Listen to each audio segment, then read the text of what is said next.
नमस्कार, आप देख रहे हैं तरुण मित्र। मैं आपके साथ शिल्पी जायसवाल। शुरुआत करते हैं इस वक्त की बड़ी खबरों के साथ।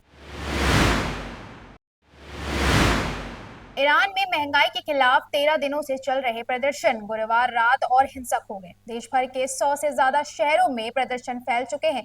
प्रदर्शनकारियों ने सड़कों को ब्लॉक कर दिया है, आग लगाई और खेमेनेई को मौत जैसे नारे भी लगाए। अब तक 45 लोग मारे गए हैं, जिसमें 8 बच्चे भी शामिल हैं। 2270 से अधिक लोग हिरासत में हैं और इंटरनेट व फोन सेवाएं बंद कर दी गई हैं। अमेरिकी राष्ट्रपति डोनाल्ड ट्रंप की ग्रीनलैंड पर कब्जे की धमकी के बाद डेनमार्क ने कड़ा रुख अपनाया है। रक्षा मंत्रालय ने कहा है कि अगर कोई विदेशी ताकत डेनिश क्षेत्र पर हमला करती है तो सैनिक बिना कमांडर के आदेश का इंतजार किए तुरंत कार्रवाई करेंगे।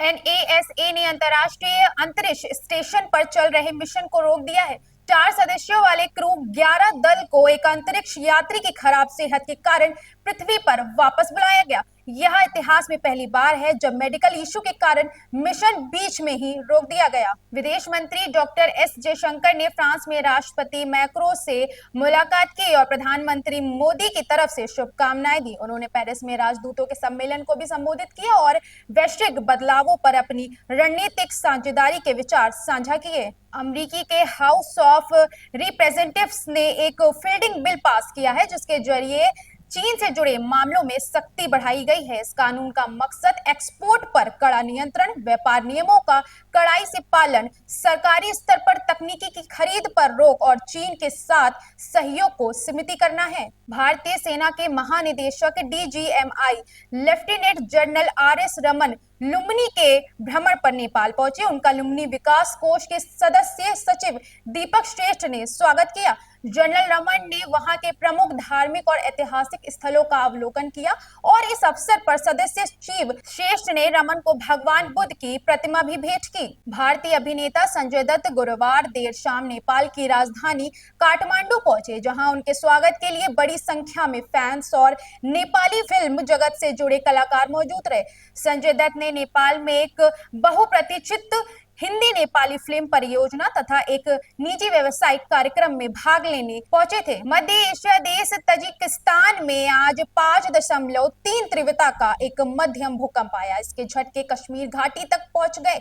हालांकि अभी तक किसी तरह के जानमाल के नुकसान की कोई सूचना नहीं मिली है। आपको बता दें कि राष्ट्रीय भूकंप विज्ञान केंद्र के अनुसार भूकंप करीब 2:45 बजे आया था। विश्व प्रसिद्ध गंगा सागर मेला शुरू होने से पहले आज कपालमुनि मंदिर के पास नंबर 2 सड़क के किनारे बनाए गए कई अस्थायी शिविरों में अचानक आग लग गई। देखते देखते होगला से बनी झोपड़ियां दहक उठी और कुछ ही देर में एक के बाद एक शिविर पूरी तरह जलकर खाक हो गए, जिसके बाद वहां अफरा तफरी का माहौल पैदा हो गया। टीएमसी सांसदों ने शुक्रवार को दिल्ली में अमित शाह के घर के बाहर प्रदर्शन किया। पश्चिमी बंगाल में टीएमसी के आईटी सेल के चीफ के ठिकानों पर ईडी रेड के विरोध में टीएमसी दिल्ली से लेकर कोलकाता प्रदर्शन जारी रखा गया। मुंबई इंडियंस और आरसीबी के बीच आज से विमेंस प्रीमियर लीग 2026 का चौथा सीरीज शुरू हो चुका है।